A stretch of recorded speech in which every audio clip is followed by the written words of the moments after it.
Anywhere I go, anywhere I be, that good sunshine is shining on me. Anywhere I go, anywhere I please. That good Hey, Riley. Oh my gosh. I love your dress. Thank you. What's wrong? Well, maybe you can help me with the fact. Okay. Are zebras black with white stripes, or are they white with black stripes? I'm positive that they're black with white stripes. Or wait, is it white with black stripes? Wait, that reminds me. Our next guest is the Pawsitive Life Rescue on Animal House. Hello everyone, I am Violet and I am filling in for Riley today because she is out rescuing some of our furry friends. Today on Riley's Rescue, we have Jen and Allie from It's a Pawsitive Life Rescue. Let's give a big woof, woof, woof for Pawsitive Life. Hi. So tell me about how you all got started in Pawsitive Life Rescue. I had this idea a couple Christmases ago. I had taken on a hoarding case where there was about 36 dogs that were living on a property. And I individually, with Jen's help, got them into rescues. And I realized that I wanted to be more than just the person on the ground. I wanted to be able to basically be the yes, which is in our motto, to dogs that are told no. So I started working on forming a board, and Jen was on board with me. And it's kind of how we started, was with that one event. Wow, that is so amazing. So how long has Pawsitive Life Rescue been in the works? In the works, I would say about 1.5 years, but actually as a nonprofit since last May. That is so amazing. So tell me about the furry friends you have with us today. This is Buggy. He came to us last December. He has right brain disorder. I saw him at the shelter and I couldn't say no. I kind of knew right when he was coming that he was going to be with me forever. So he's a hospice foster now. But only one. He's only 1 year old. He is only 1 year old. He's very, very special. And what does hospice mean for the animals? Hospice means that they are unable to be adopted due to like a medical condition, or our goal is to get dogs into homes where they're going to live fully for the rest of their lives, and adopters know that, barring any extremities, that this is going to be the dog for me. But for these two, we can't really, I don't want to use the word guarantee, but we can't say that, this is going to be a dog that's going to be with you a long time. And this is Stormy. She actually came from the same shelter. She was hit by 2 cars. So somebody witnessed her getting hit once, and then she tried to run back into traffic and got hit again. So she came to the shelter, stayed there about a month while she got repaired, and then I was contacted asking if I could take her. I thought that with time she could be adoptable, but she's just a little too out there. Special. We call them special. So tell me, what kind of breeds of dogs do you have in your rescue? And do you only take dogs? We take, honestly, everything. Our very first rescue was a reptile. It was a bearded dragon. Yeah. Wow. Yeah. So we do dogs, cats mainly, but we've had hamsters, bearded dragons. I think we had a bunny once. Guinea pigs. Aww. Yeah. I had somebody that wanted to surrender a goat, and I was just like, I don't have a foster for that, but thanks. This one's for all you cat lovers out there. What is one thing that you would never see a cat eat? Is it A, broccoli, B, cake, or C, salmon?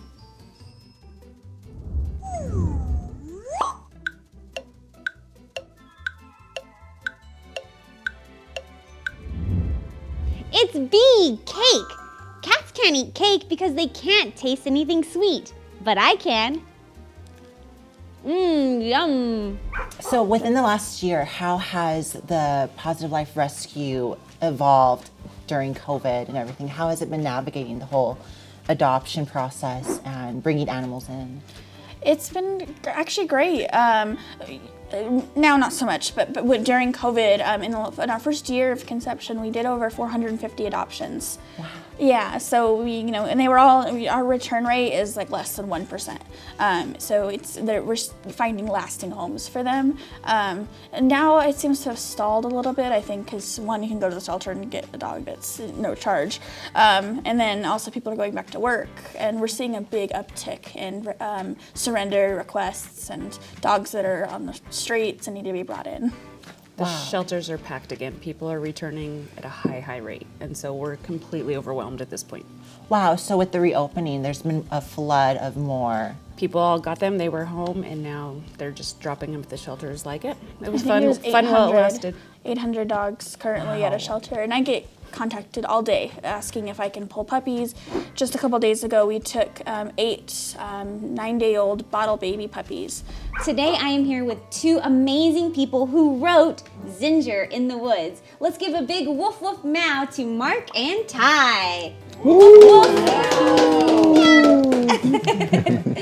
Hi, thank you so much for joining us today. Thank you for having us. Yay. It's our pleasure. Okay. So you wrote this awesome book that I read. Tell me a little bit about where you got your inspiration for this book.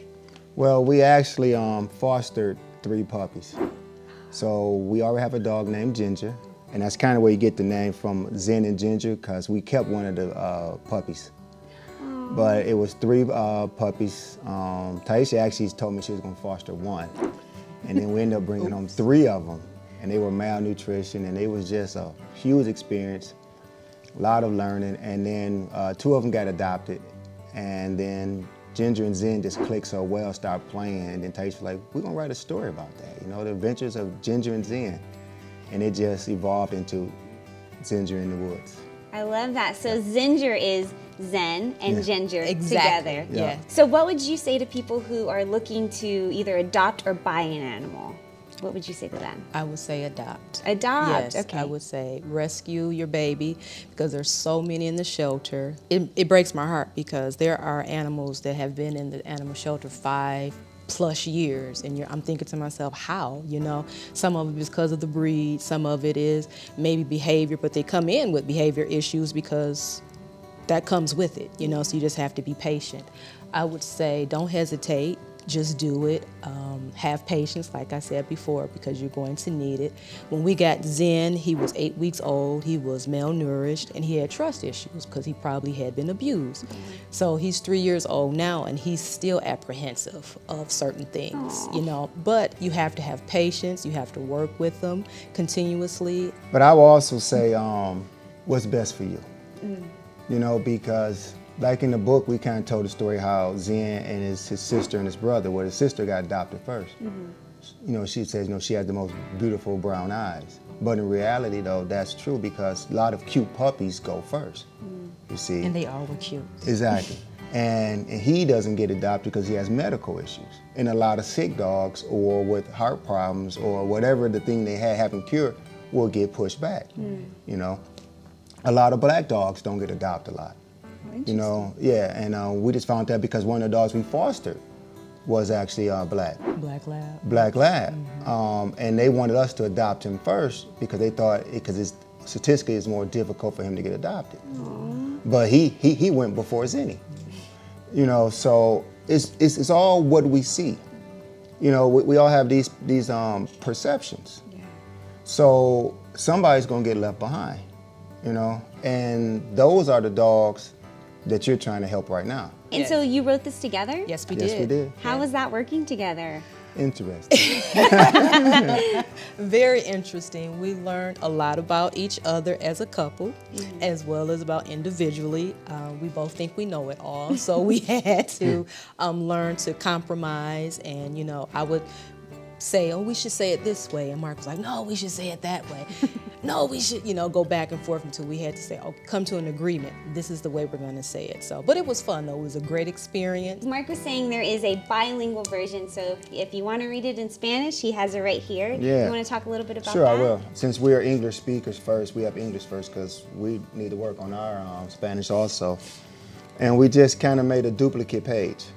So if you're not sure about Spanish, you literally can just look at a word and match the same word.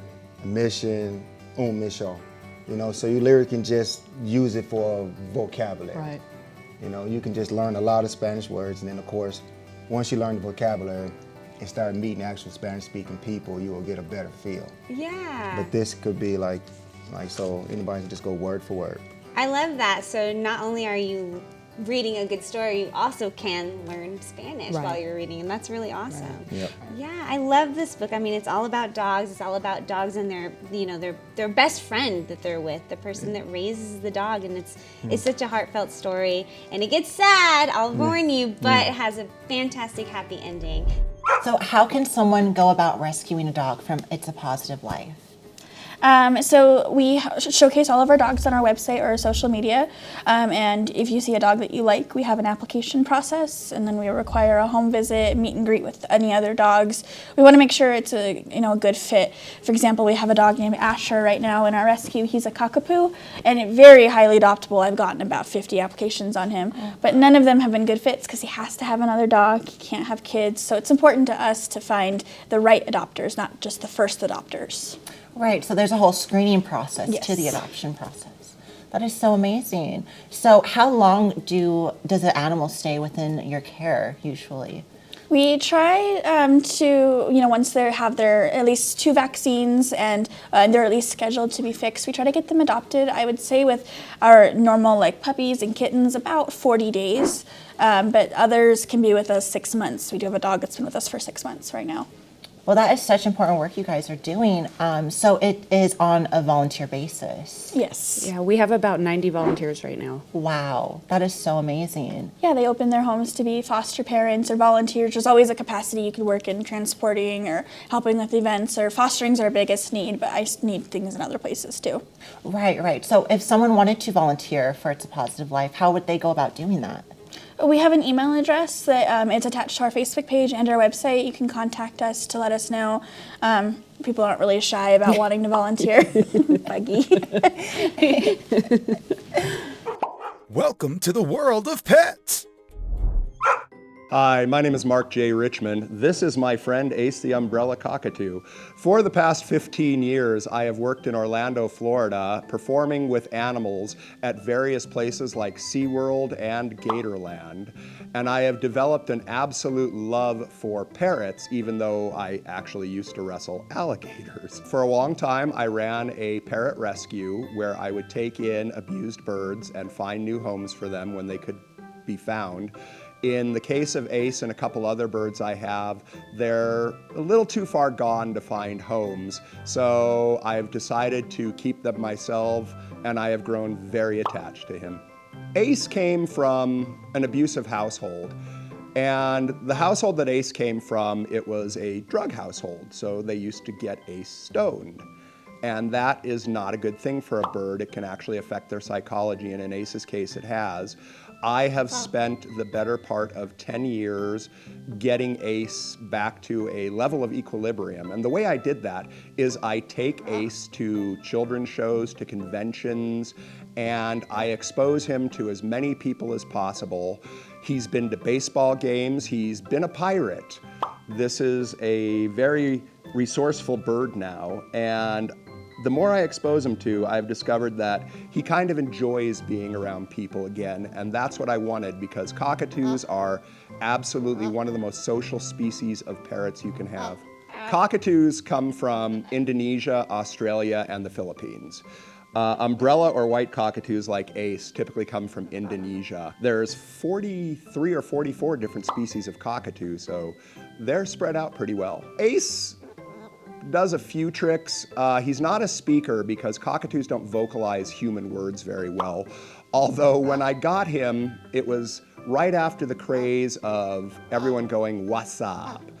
And Ace would spend hours going, "What's up?" And it took me forever to break him of that. What Ace's, I guess, superpower is that Ace is just very good with people now. And I can take Ace into hospitals and people love him, and he loves the attention. Isn't that right, baby? Yes, it is. And always remember, make sure to adopt, not shop. So what inspired you to start Pawsitive Life Rescue? What was the spark for that? I had worked with, like I said, a lot of different rescues, and I really enjoyed what I did. I liked to have the fosters in my home. I liked to be a part of their story, but as I became more involved with rescue, people came to me specifically and said, hey, I have these puppies, can you take them? So I would go to, rescues, and I'd be like, hey, do you have room? I'm sorry, we don't, we're full, and I get that. But I kind of felt powerless. I was like, I really want to be able to save these, and I don't have a way of doing that. So I think that's what started my interest in it, and Jen had always told me that was like her dream, was to make a rescue, and so I was like, well, We were sitting on my patio one night and we're like, you know what, we should just start our own rescue. We've been with several, and she got it rolling like the next day. It took her like a month, and she had her, like the nonprofit stuff in. She was ready. So yeah, I did it. It was done pretty quickly. Historically, it can take about 2 years to get nonprofit status, but it only took me, I think, about 4 months. So, which I don't know why it was so quick for me. I think I just had like my mission in mind and what I wanted to do, and I had a really good friend, co-worker person, whatever you are to me, to help me with it. Yeah, partner. Wow, that is so amazing and inspiring. So it's a Pawsitive Life Rescue is all grassroots. Yes, Wow. absolutely.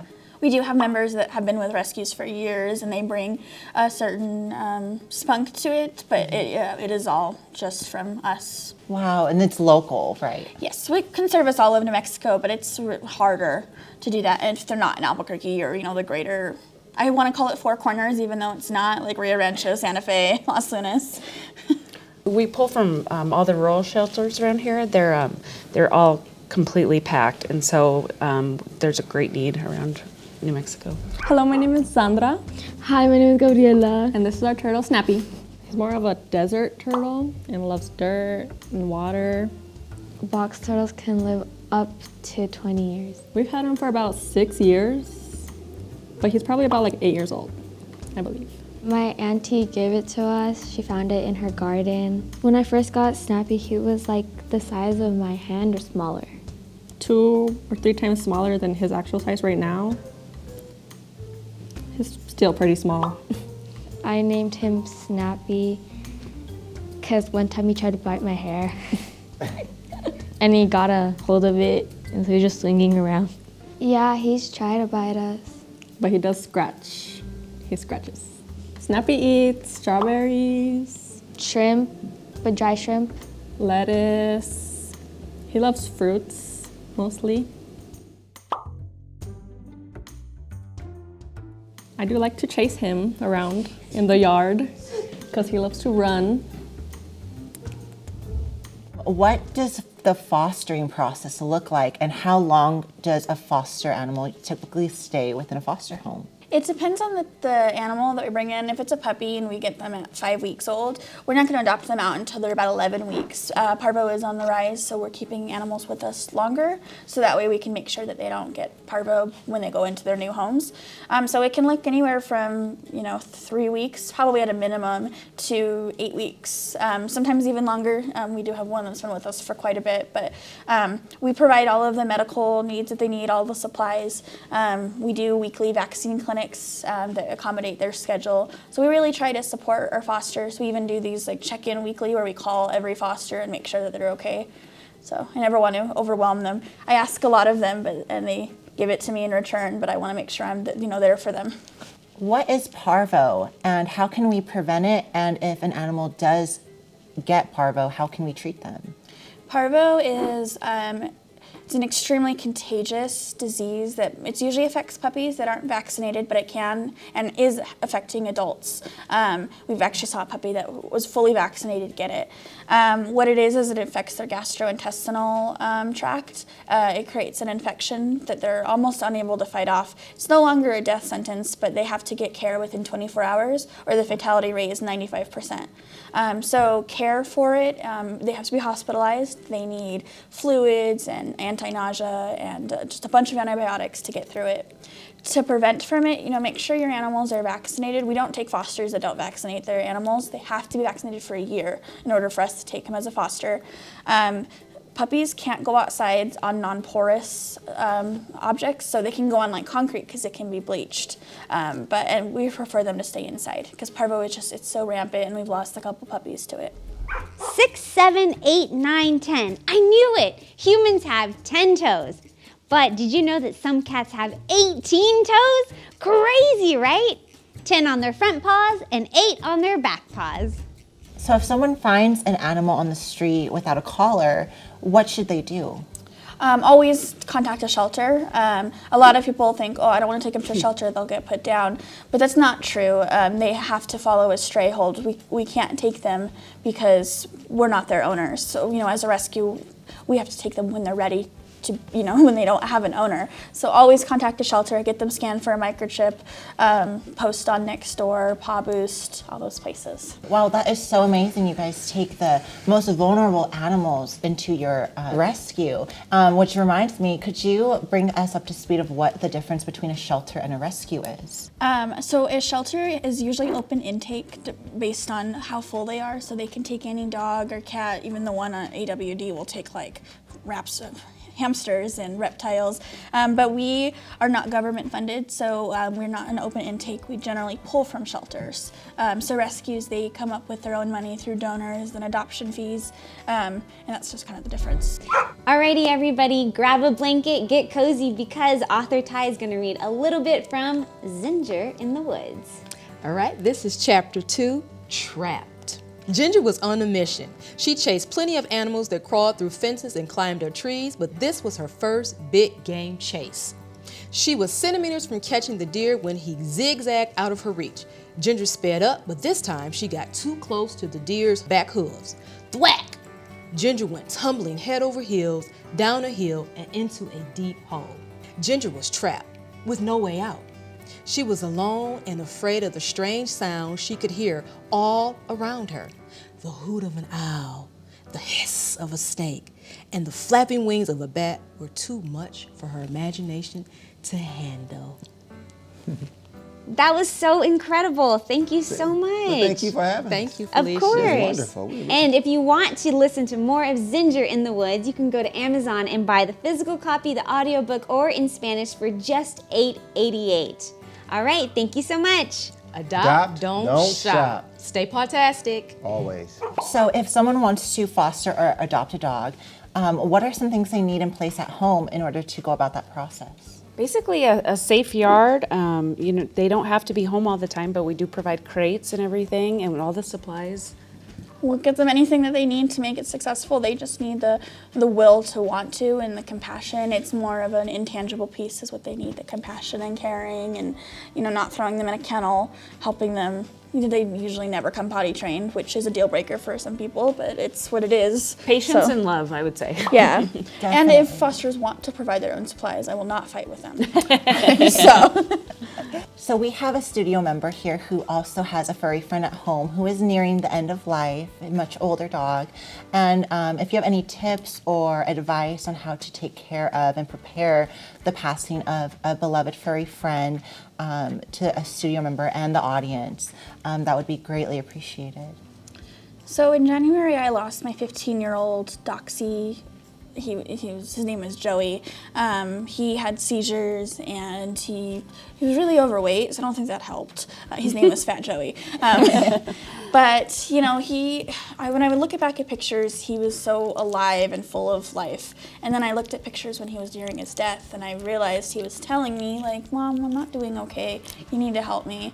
And so when I worked with my vet at Four Paws, they told me to make a list of things that he loved to do. So I made a list, and one of them was food. He loved hot dogs. And he liked to roll up in this tortilla blanket I had for him. So I made this list, and when he couldn't do 3 out of the 5 things, I knew that was a conversation I needed to have with my vet, that it was time. Nothing can ever prepare you, though, for when it actually happens. I'm still not over it by any means, but just making sure, and then making a bucket list for your pets, that helps too. Mine was like take him up to the crest and go for a walk or go swimming in her pool. He loves that pool. So just and also realizing that they may be blind or deaf now and have compassion because they're not as they used to be. Definitely. Well, thank you so much for that. It's such important information. Do you love giving your dogs treats? That's awesome because dogs love getting treats. But dogs can't eat everything that we can eat. What's one thing that a dog can't eat? Is it A, onions, B, chocolate, C, raisins and grapes, or D, all of the above?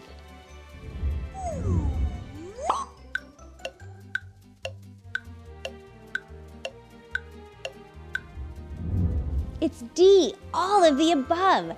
These foods can be fatal to your pup, so make sure you research before you give your dog any human treats. I'll show you something, and this is kind of an interesting thing about cockatoos.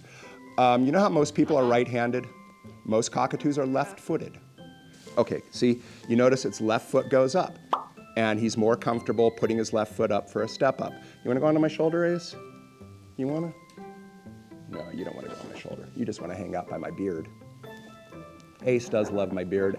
Again, he's a very social bird, so cuddling is a big thing for oh, you want to back down on the birds. All right, Ace, I'm not going to debate with you, but can you do me a favor? Can we turn you up? There you go. Now people can see how pretty you are.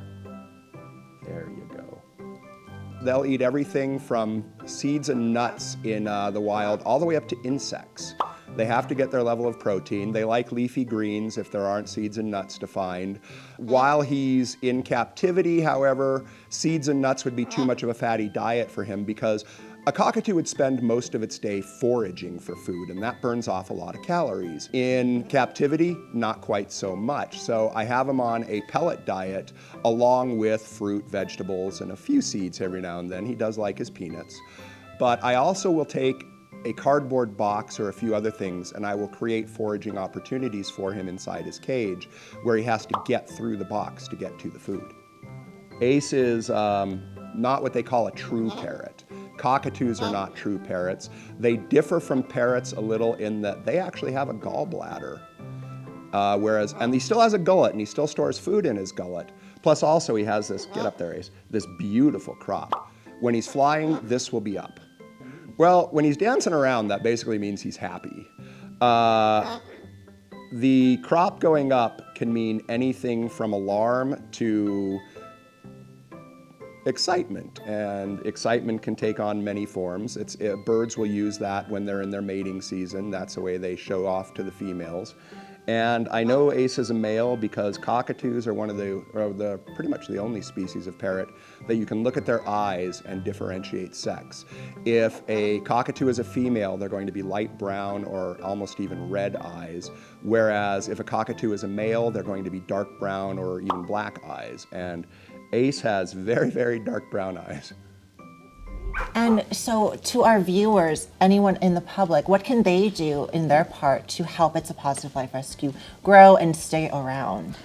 We can always use more volunteers. There's it's kind of a tree branch. So if you can't, foster, then volunteer. If you can't volunteer, then donate. We could always use more donors. Even $1 helps. And if you can't donate, then just share. Share our page, share what we're doing, because getting exposure is worth it. Where can we find you guys? You can find us on Facebook, a Pawsitive Life Rescue. Our website is itsapawsitivelife.com. Other than that, roaming around the city. I wear a blue shirt. And if there's anything else you guys want to add, please feel free to do so. Take a chance on ones like this. I mean, they're weird. This one walks in circles. And then this one, I was driving here today, and she just flung and hit the side of my door. And I was like, okay, well, stormy. But, you have to take a chance on dogs like this because, they both wouldn't have made it out of the shelter. My heart is with the broken ones and the behavior cases. And so that's just, when you walk through a shelter, I like the ones in the back. People just walk by them, and those ones get left. And unfortunately, those are the ones that get put down. So take a chance on the ones that aren't the friendliest. They turn out being the best. I'm going to cry over Bucky. You want to talk about Flounder? No, I'll cry. I went to a shelter recently, and I don't remember what I picked up. I picked up something. Mopsy. I've got Mopsy. I don't know if you guys have read in the journal, but Mopsy was featured, this dog with dreadlocks, and it was out in the wild for 2 years. So I went to go pick up Mopsy, and they took me for a tour on the shelter. And there was this 14-year-old Chihuahua, blind and couldn't see and deaf, and I was like, it's not staying here. So I picked it up and I brought it to her. She said, I'm bringing you this dog now. So I, okay. And it only stayed with us for a couple of days I had because to- he was too sick. I had But to take he him for didn't- euthanasia. He didn't pass in a shelter, and that's what mattered. Even if it's Definitely. hard, you should still take a chance on him. Oh, Stormy. And now his picture's on my desk at work. So there is definitely that emotional attachment within the work. Oh, And, absolutely. That's why I have 6 dogs. right. Okay. I won't say on camera how many I have. Make sure to adopt and not shop.